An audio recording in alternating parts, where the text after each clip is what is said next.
사랑합니다.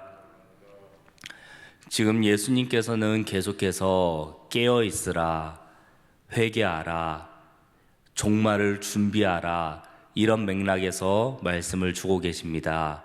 이 앞선 말씀에서도 예수님께서는 깨어 있으라, 시대를 분간하라 라는 말씀을 사람들에게 주셨습니다. 예수님께서 이렇게 말씀하셨을 때 몇 사람들이 예수님께 와서 시대를 분간하겠다라는 의미에서 예수님께 이런 질문을 했습니다. 빌라도가 갈릴리 사람 몇 사람을 죽였습니다. 아마 강제로 또 강압적으로 탄압을 하는 과정에서 갈릴리 사람 몇 사람이 죽게 된 것 같습니다. 그러면서 이렇게 죽은 갈릴리 사람들은 그 사람들의 죄가 다른 사람들의 죄보다 더 크기 때문이지요? 라고 물어본 것 같습니다. 그때 예수님께서는 아니다 라고 말씀을 하시면서 이 사람들이 물어보지 않은 것, 바로 실로암 망대가 무너지면서 그때 죽은 18사람이 있는데 그 사람들도 다른 사람들보다 죄가 더 많아서 죽은 줄 아느냐? 아니다 라고 말씀하십니다. 그런데 아니라고 말씀을 하시면서 또한 그럼에도 불구하고 너희가 회개하지 않으면 망하리라, 죽으리라 라고 말씀을 하십니다. 이스라엘 백성들이 이렇게 어떤 사람들의 멸망이나 어떤 사람들의 잘못된 것을 보면서 그것이 죄 때문이지요? 라고 물어보는 것은 신약 성경에서 종종 볼 수 있습니다. 심지어는 태어날 때부터 맹인이었던 사람을 보면서 저 사람이 태어날 때부터 저렇게 맹인이었고 태어날 때부터 몸에 문제가 있었기 때문에 그러면 저 사람의 죄는 부모의 죄 때문입니까? 저 사람의 저렇게 태어난 것은 부모의 죄 때문입니까? 라고 물어보는 장면도 있습니다. 그러나 예수님께서는 이런 모든 질문들을 대하면서 아니다 라고 2번이나 말씀하시면서 그들의 죄 때문에 그들이 다른 사람들보다 더 많은 죄를 지어서 죽은 게 아니라 그들뿐만 아니라 너희도 회개하지 않으면 망하리라 말씀합니다. 이스라엘 사람들이 이렇게 물어본 데에는 아마 이런 의미가 있을 것 같습니다. 내가 망하지 않는 것, 내가 죽지 않고 있는 것은 나는 저 사람보다 낫지요. 나는 저 사람만큼 죽을 만한 죄를 짓진 않았지요. 라고 그들의 마음의 은연중에 나는 괜찮지요. 나는 잘하고 있지요. 나는 회개할 게 없지요. 라는 마음을 가지고 저 사람들의 죽음은 더 큰 죄가 있기 때문이지요? 라고 물어본 건 아니겠습니까? 이런 마음을 갖고 있었기 때문에 예수님은 아니다. 너희도 회개하지 않으면 저렇게 죽게 될 것이다 라고 말씀을 주신 것입니다.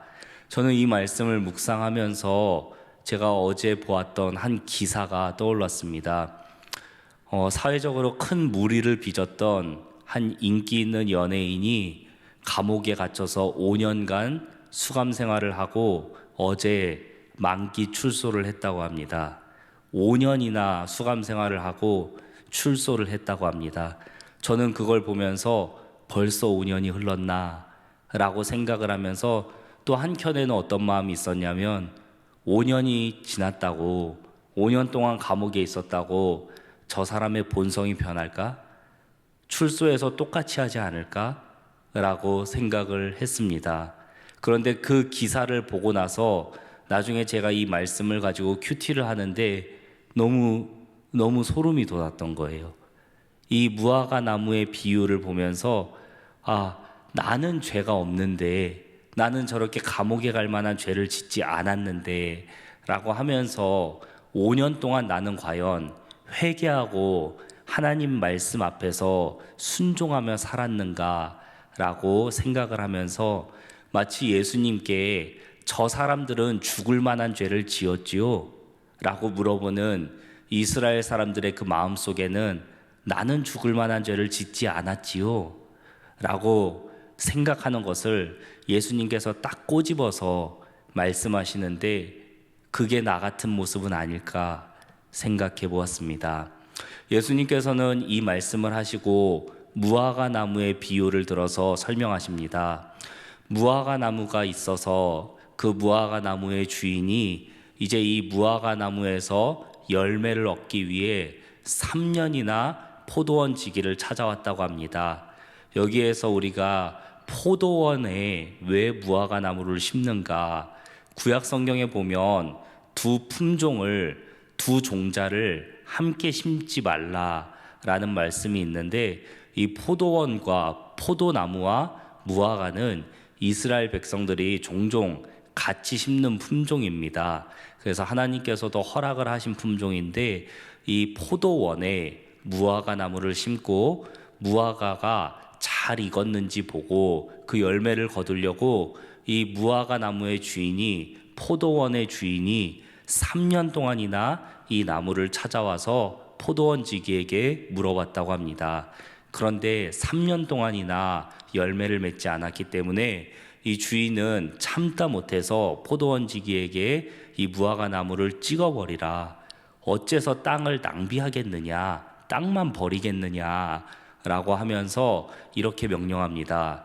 그런데 그때 무화과 나무와 이 포도원을 관리하는 이 포도원 지기가 주인님, 올해도 그냥 두시지요. 제가 거름을 주고 땅을 파서 한번 잘 관리해 보겠습니다. 그리고 열매를 맺으면 좋고요. 열매를 안 맺으면 1년이 지나서 그때 한번 찍어버리시죠. 라고 안일하게 대답하는 것을 볼 수 있습니다. 이스라엘 백성들이 이 팔레스타인 지역에서 무화과 나무를 참 많이 심었는데요. 무화과 나무는 열매를 아주 많이 맺는 나무입니다. 그래서 1년에 한 번 이상은 꼭 열매를 맺고요. 지역에 따라서 1년에 2번씩 열매를 맺기도 하고 어떤 지역에서는 1년에 4번, 4계절 동안 상록수로 있으면서 1년에 4번이나 열매를 거둘 수도 있는 그런 나무입니다. 그런데 이 무화과 나무에서 3년 동안 아무 열매도 없었다는 것은 앞으로도 열매를 맺을 가능성이 없다라는 것이죠.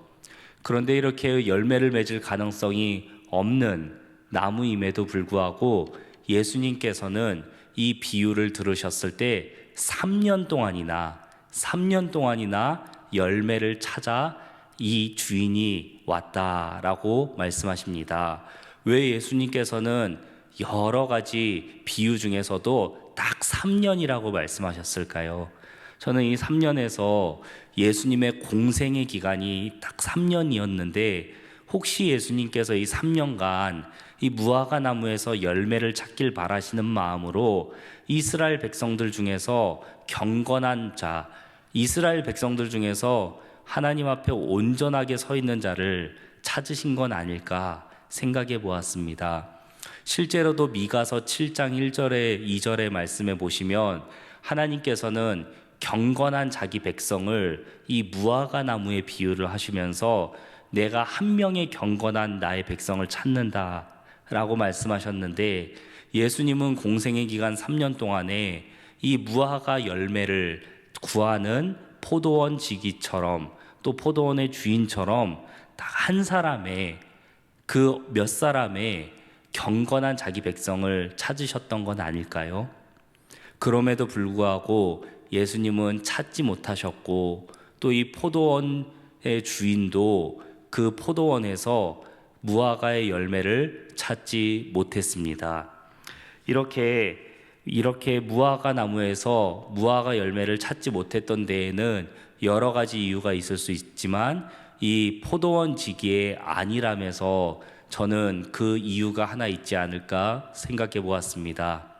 포도원 지기는 3년 동안이나 찾아왔던 주인에게 아마 매년 같은 말을 했을 것입니다.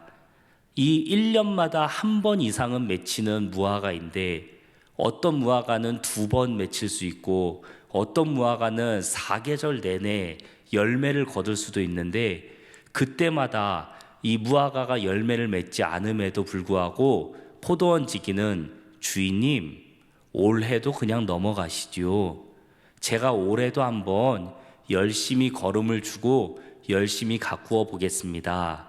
올해에 열매를 맺으면 좋고요. 아니면은 내년에 찍어버리시지요. 아마 이 말을 3년 동안이나 했을 것입니다. 그런데 3년이나 했는데도 열매를 맺지 않는 그 무화과 나무를 주인이 견디다 못해 찍어내라고 말씀했을 때에도 이 포도원 지기는 또다시 똑같은 얘기를 합니다. 주인님, 올해도 그냥 넘어가시지요. 예수님께서 이렇게 깨어 있으라, 회개하라 라고 이스라엘 백성들에게 말씀을 주셨는데 그 당시에 얼마나 긴박하게 예수님께서 말씀을 주셨습니까? 마치 당장에 종말이 임할 것처럼, 마치 당장에 하나님의 심판이 임할 것처럼 깨어 있으라, 등불을 들고 있으라, 회개해라 라고 말씀을 주시는데, 이 말씀을 우리가 지금 받는 것은 예수님께서 말씀하신 뒤로 2000년이라는 시간이 지났습니다. 그렇기 때문에 우리가 이 말씀을 받을 때에는 이 당시 사람들보다 훨씬 더 안일한 마음으로 말씀을 받을 수밖에 없습니다. 2000년 동안 아무 일이 없었는데요. 2000년 동안 아무 일이 없었는데요. 그렇기 때문에 이 말씀을 받을 때 우리의 마음이 얼마나 안일할 수 있겠습니까? 당장 심판이 임하지 않을 것 같아서 우리의 마음이 안일할 수도 있습니다. 그러나 이 무화과 지기가 내년에 오셔서 심판하시지요, 내년에 오셔서 찍어버리시지요 했던 시간이 3년이나 지났던 것을 보면서 우리는 그 무화과가 죽은 채로 3년이 훌쩍 지나간 것처럼 그 시간이 30년이 훌쩍 지나갈 수도 있다는 것을 알 수 있습니다. 사랑하는 여러분, 우리가 이 말씀을 보면서 우리가 묵상할 수 있는 바는 무엇입니까? 그것은 무화과가 1년간 열매가 없었을 때 그 1년이라는 시간이 안일하게 지나서 3년이 된 것처럼 그 시간이 지나서 30년이 훌쩍 지나갈 수도 있다는 것입니다. 그렇기 때문에 예수님은 깨어있으라, 회개하라 라고 우리에게 말씀을 주실 때 우리가 바로 이 말씀을 듣고 그때그때 우리의 마음을 결단하고 돌이키지 않으면 그 시간이 1년이 지나고 그 시간이 3년이 지나고 30년이 지나고 결국 회개하지 못하고 돌이키지 못하고 멸망의 길로 갈 수 있다는 우리는 경고를 이 말씀을 통해서 깨달을 수 있습니다. 말씀을 맺겠습니다. 예수님께서는 이스라엘 백성들에게 갈릴리에서 핍박받아 죽은 사람들, 실로암 망대 옆에 있다가 망대가 무너질 때 죽은 18명의 사람들, 태어날 때부터 맹인이었던 사람들, 그 사람이 남들보다 죄가 커서 죽은 게 아니라 우리 모두도 회개하지 않으면 그와 같이 죽고 망할 것이라고 말씀하십니다.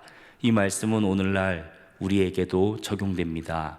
우리가 주일날 담임 목사님을 통해 스크루테이프의 편지라는 예화를 함께 들은 것처럼 마귀는 오늘도 우리를 넘어뜨릴 31가지 이상의 계략을 가지고 어떻게든 우리를 흔들고 있습니다. 그 계략 중에 하나는 우리의 마음을 안일하게 만드는 것일 겁니다. 오늘 회개하지 않아도 되겠지, 나는 회개하지 않아도 될 만큼 죽을 만한 죄를 저지르진 않았겠지, 나는 괜찮겠지 라고 나의 마음이 안일하게 생각이 든다면 그것은 사탄이 우리에게 주는 생각임을 기억하시고 우리의 작은 마음 하나까지도 자꾸 돌이켜서 자꾸 주님께로 나아가기로 다짐하고 결단하여서 사탄의 계략에 넘어지지 않고 멸망의 길을 걷지 않는, 하나님과 동행하는, 하나님의 인도를 받는 우리 모두가 되길 간절히 소망합니다.